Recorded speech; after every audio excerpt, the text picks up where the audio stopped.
Hello, everyone. Welcome back to Mercury versus Henning Game 2. You'll probably notice that since the break from the last one that there's a conspicuous absence of a second voice. Zero, unfortunately, his internet has gone completely bonkers. And apparently, it turns out it's not just his internet, his TV and his phone go out as well. It happens throughout the day. There is no time at which he can cast with me that will actually guarantee him being able to cast. So, we're going to be returning to the halcyon days of the day-night show matches and my previous attempts at casting on YouTube where I have to solo cast. It's got to happen, folks. It'll be done for this match, and it will be done for Dauntless versus Otter. Hopefully not necessary for later ones, but, you know, we make do with what we have and go for it from there. So to kind of bring you guys back up to speed in case you're looking at these videos a little bit farther apart, the red Protoss brought a single Zealot, Stalker, a Mothership Core, and eventually warped in some more Stalkers down at the Terran base as he went for a Command Center first into a Reaper with the intention of having it scout. Unfortunately, was caught here at the Watchtower by the advancing Protoss forces, which then showed up over here, destroyed a supply depot, a bunch of repairing SCVs, I think at least one Widow Mine before they were finally driven away by a lot of Marines. You can see the end result of this was Payne's been dished out heavily to the Terran forces, and he is now behind 8 workers. Of course, we are not done yet, though. Let us continue. So you can see that Henning asking his opponent, where are the DTs? There's also a decent amount of salt from the Terran over the aggression from the Protoss. Mercury, by the way, doesn't have any mercy for that at all. He's just like, not being greedy, do that. Ha ha ha ha ha, deal with it. And of course, we can see that Henning is now diving into his own brand of Terran trickery that often gets Protosses quite upset, which is, of course, the Widow Mine drop. We can see right now that Mercury is not decently prepared for this in any way, shape, or form. He's got a cannon coming up in his main base, but his natural is incredibly exposed. And I believe that as long as these mineral mines get off into the mineral line relatively quickly, he should have no problem getting a few kills and shutting down mining at the natural for a little while. Let's see how good Mercury's reflexes are. It's popped up on his screen. He is grabbing his workers. Yet? No, he didn't notice at all. Ooh, brutal. Well, there you go. One way to equalize the damage a little bit. And you can even see he's starting to build a photon cannon there to try and deny any more of that, but, you know, getting those worker kills and forcing him to back off right away has meant that the worker numbers are much more equalized now. We're looking at 33 versus 29. And for now, he's just going to keep this in the back corner, and I think this is a good move right now. It is unfortunately locking up a decent amount of supply. Okay, now I am playing like an soul. There you go. Embrace your inner Protoss, my Terran friend. And we can see that Mercury here is picking up +1 attacks as well as Blink, and going upwards into Colossus production. In a typical pathway for the Protoss, we'll see him grab one form of AoE, and then move into a third base, and then grab High Templar to kind of complete the area of effect smorgasbord that the Protosses love to go for in this particular matchup. Our Terran friend, on the other hand, has gone sticking with the bio setup here. We know he's grabbing Medivacs, and it looks like he is going to, he's just basically beefing up his production. He's grabbing some upgrades, as well as some additional barracks, production with tech labs, and a number of upgrades, including, of course, Stim Combat Shield. So, looks like we're heading into another kind of dead phase here that tends to occur in this matchup. There's a couple of these. You have action, then you have a dead phase, and you have action, then you have a dead phase. And it pretty much goes like this in a lot of StarCraft 2. Legacy of the Void might look a little bit different, by the way, in this particular respect, as I think we'll actually see a lot more consistent action. Nice scan by Henning there, taking out the observer before it can pick up too much information. Was able to float over the army, potentially giving away information about the progress of the upgrades, the formation of the front line, as well as the number of medevacs being produced relative to everything else.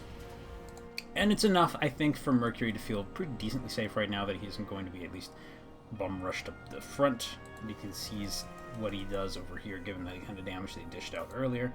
But I think, yeah, okay, cool. He is going to go for, looks like he's setting up actually a pylon network, I think?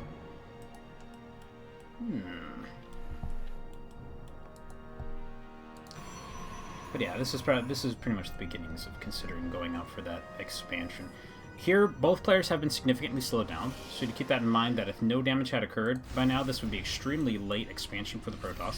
But because of that early aggression, because of the aggression back from the Terran, things did get kind of stalled out a little bit, which is why neither player has really gone for that yet. We do have a third CC, however, has been already produced by Henning, and we can, looks like here he's beginning to posture and he's looking for an angle of attack that he can utilize, just opening up some of the side pathways that exist on the map. Meanwhile, Henning is positioning his forces toward the middle of the map, knowing that there was a large ball of bio units here at the Watchtower, which are now coming into Henning's vision. It looks like he sees the army of the Protoss there, and he senses an opportunity. He's going to dive toward the top of the map, hoping that an expansion is there. He's not going to find it, though. He's stimming into nothing, and it looks like he's going to go from there straight up into the natural, and I think we may have a base race scenario here. We do have a recall. Enough for recall here on the Mothership Core, but his army is pretty spread out. And here comes the recall. He's diving on top of the army. The army has immediately switched to actually shooting at Mercury's forces, and it's obliterated all the Colossi. Basically, the entire forces of the Protoss have been decimated while warping in. Pretty much an enormous blunder here by our Protoss player to try and warp in right on top of the army. And it looks like our Terran friend essentially has this. I will be very amazed if he is able to come back from that. He even admits it. Looks like I underestimated that freeze time. And this Colossus is going to hold down the fort. Nope, that's the end of the game. Okay, Mercury's going to duck out. So it looks like game 2 goes to Henning. So we're now tied 1-1. So ordinarily I would cut things here, but we're going to do this in typical DK Showmatches style, where I'm just going to talk ad nauseum while I load up the next game. And there isn't really a lot to have to say in between, though. I don't have another guy to work with. I don't have somebody else to wait for. I have no need to take a break because I've got lovely fluids already sitting here next to me, such as water and coffee. And we are now here on Moonlight Madness Ladder Edition. For some reason, I always think of it as a limited edition. This is the special edition that you paid $10 extra for Moonlight Madness. Anyway, in the bottom left part of the map, we have our red Protoss player currently tied with his opponent. It is Mercury. And in the top right of the map, we have our Terran player wishing his opponent good luck. Good luck. Actually, check to see if I missed anything interesting there. Forgot to GG last game, sorry. Oh, there you go. Mercury always a stand-up classy gentleman. Henning as well. Good luck with the hearts back. How did you even sneak, though? I had odds everywhere. Well, you didn't have odds on the right side of the map, my friend. Broke rocks at your third. I know. Anytime I see, like, AIM speak, essentially, where they start converting words into single letters, it's very hard for me to pronounce things correctly. I apologize for that. It's an old, ingrained habit that's been basically built into me over the past 5 years. So one could say that it's not a good one to have, though, necessarily in these circumstances. Because, hey, you're playing StarCraft. Nobody has time to type things out ever completely and have perfect grammar and spelling. I mean, who's going to expect that, right?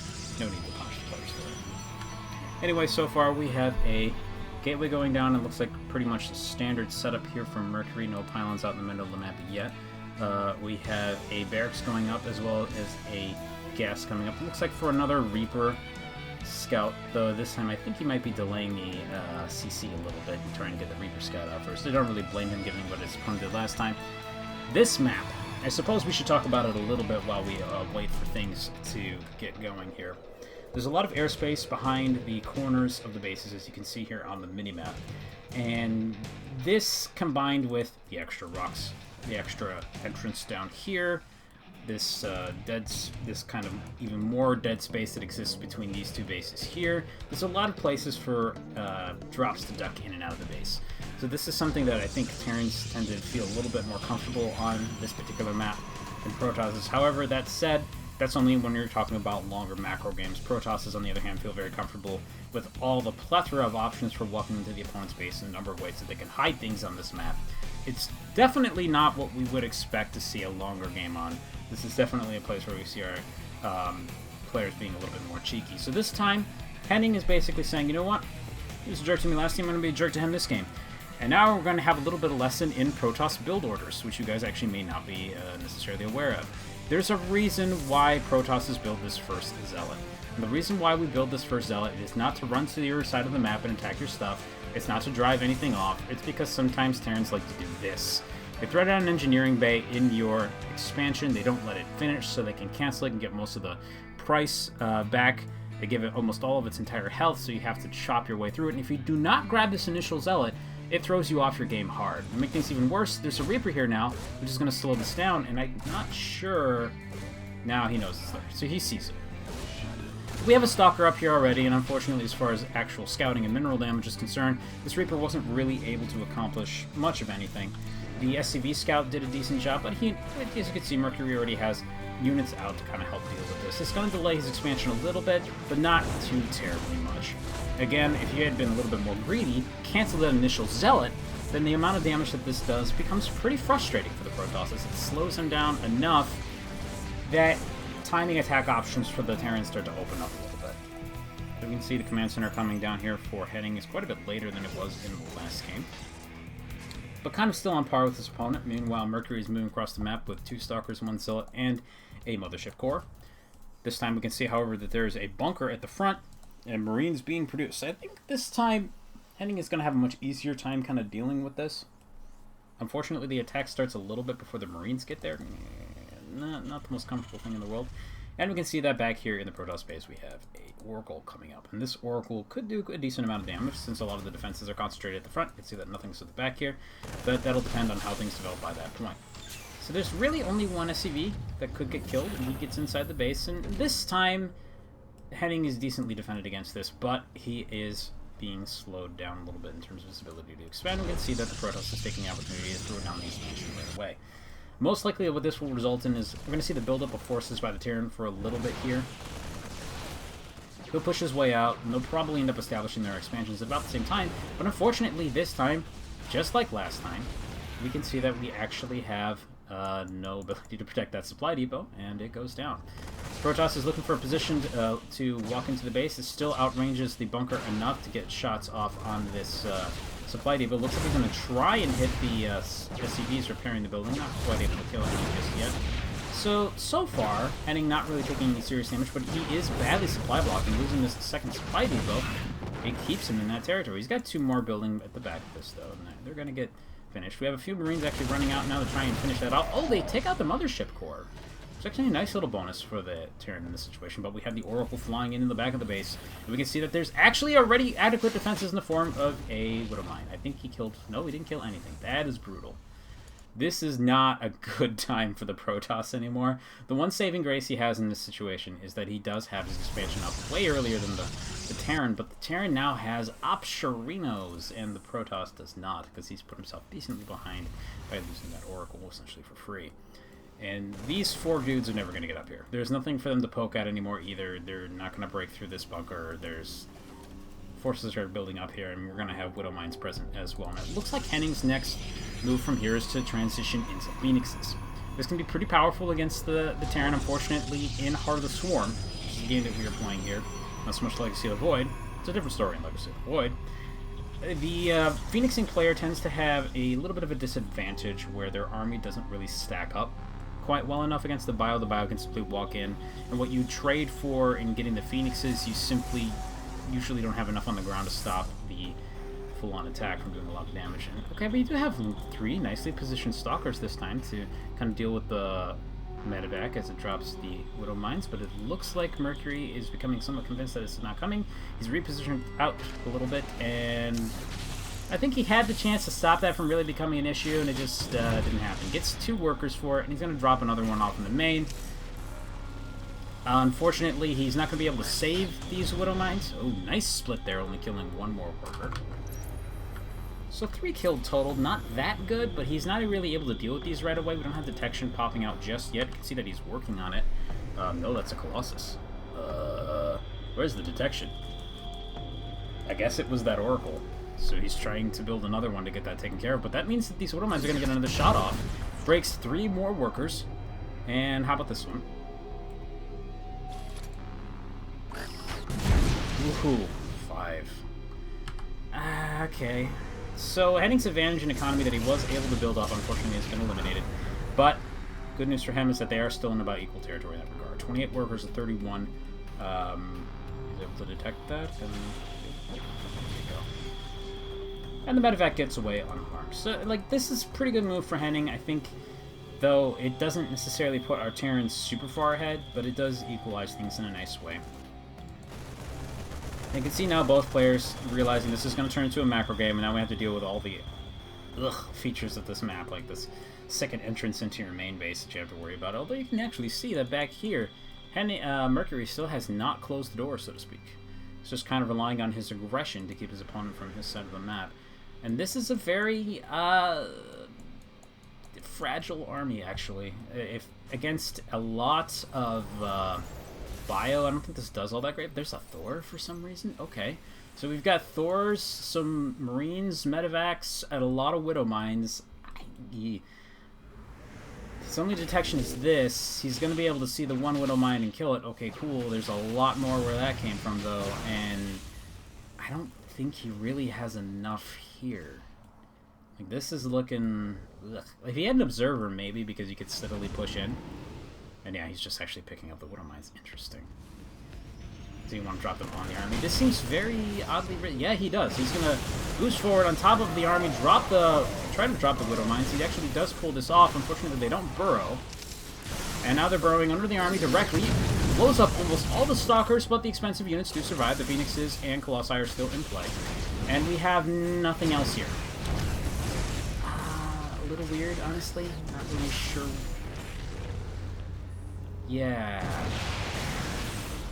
This is an extremely strange engagement because you have this one Colossi surviving that is doing a lot of damage to the mineral line, honestly. He's kind of, you know, like, I think the Protoss is kind of eking out a little bit better in this fight, but it's kind of hard to say. The Widow Mines do some more damage, but they still don't, they killed, like, I think a Phoenix or two, but nothing real else. And then we got a couple Marines moving in here trying to take care of the remaining units.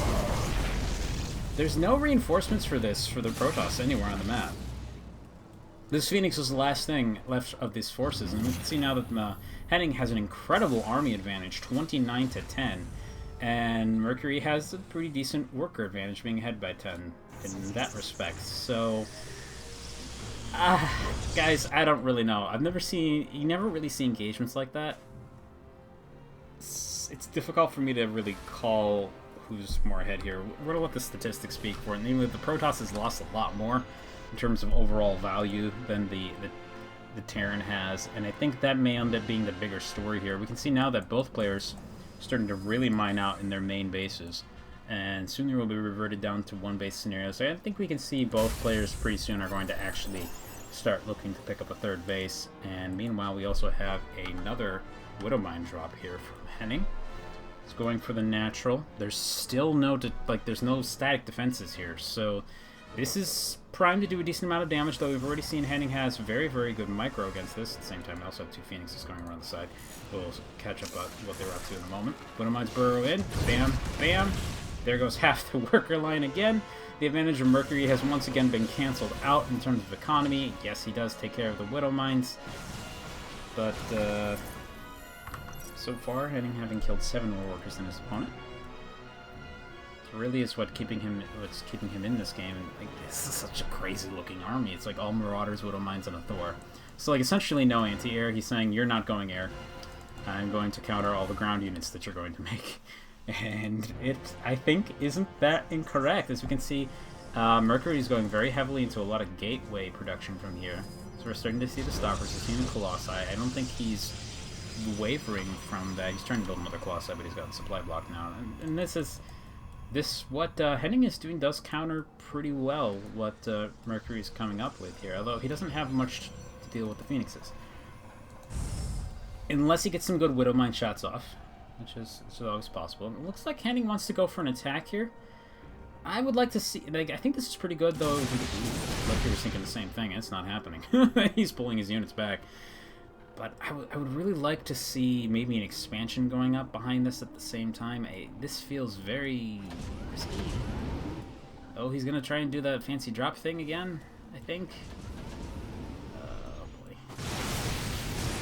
Yeah, but we got Phoenixes here. They're going to shut this down before they really accomplish anything. Okay, yeah, a couple Widow Mines come out.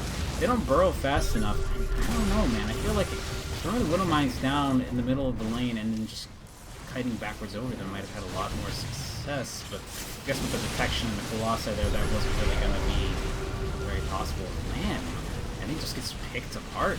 And with nothing to fall back on here, I fully anticipate that we're going to see the Protoss just walk forward and kill the natural. I mean, I don't think there's going to be a lot stopping that from happening. And okay, here we go. We got the Phoenixes in play. I guess he's kind of treating these as if they were Mutalisks. As long as the Thor's coming to deal with them, and it's okay. I mean, they're doing a decent amount of damage since they clump up so much. But he doesn't seem to have... Does he have enough to deal with the rest of the ground units? The Stalkers do fall, but he doesn't have much else to deal with the Colossi. Nope. Okay, he's finally pulling SCVs. Coming out here to try and help out against the Colossi, and there actually isn't much guarding the Colossi anymore, so this is becoming an enormous issue. But... yeah, okay. He can see the Observer now, but he's not hitting it, unfortunately. That Observer has really been almost the most important element in Mercury's army. It's really kept all of these Widow Mines from ever getting good shots off. Again, a neat idea with the dropping the Widow Mines directly on the army of Mercury, but it does not appear to have been all that successful, unfortunately.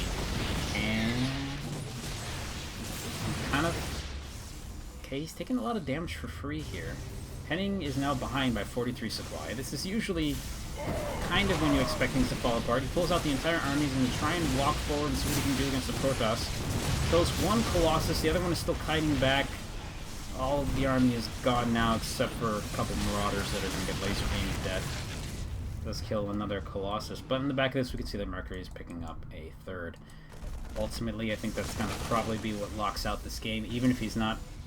I mean, if he's not able to close it out right now, there just isn't much left here to defend against the insane range of these Colossi. Slowly picking apart the front of the Terran base. Yep. Natural's now being evacuated. I imagine he's going to take this command center, reposition it up here. Yep, that's exactly what he's doing. And just kind of keep on mining, keep on hanging on. Mercury's probably feeling like he's really far ahead, and he's right, but he can't quite close out the game yet. So it looks like this match is not over. We're going to be hanging out for just a little bit longer here. Fortunately for Henning, Mercury has his base set up quite a bit quicker, and unfortunately also for Henning, it's been scattered right away. So he knows what's up. The rocks are getting in the way of him taking out those Phoenix, but he's opened the path to defend this base, and now we can see another engagement is beginning to set up as the forces of Mercury are going to break down these rocks and go straight at the third. But defenses are already being established. So he's going to put these... oh, he's running quite close with the Widow Mines. He needs to scan and take out that Observer if he wants to have any chance of these things actually doing something, though. He gets it! Not without a scan, but the explosion from the Widow Mine does pick off the Observer, and without that, Mercury has to walk forward onto a potential minefield. He doesn't know how many of these things are out here. He can try to run units in one at a time. It's not really gonna... no, okay, looks like Henning is gonna make it so he doesn't have to do that. Takes off a couple units, but there's 3 Colossus once again. That's a lot of damage that he has to deal with. Okay. And...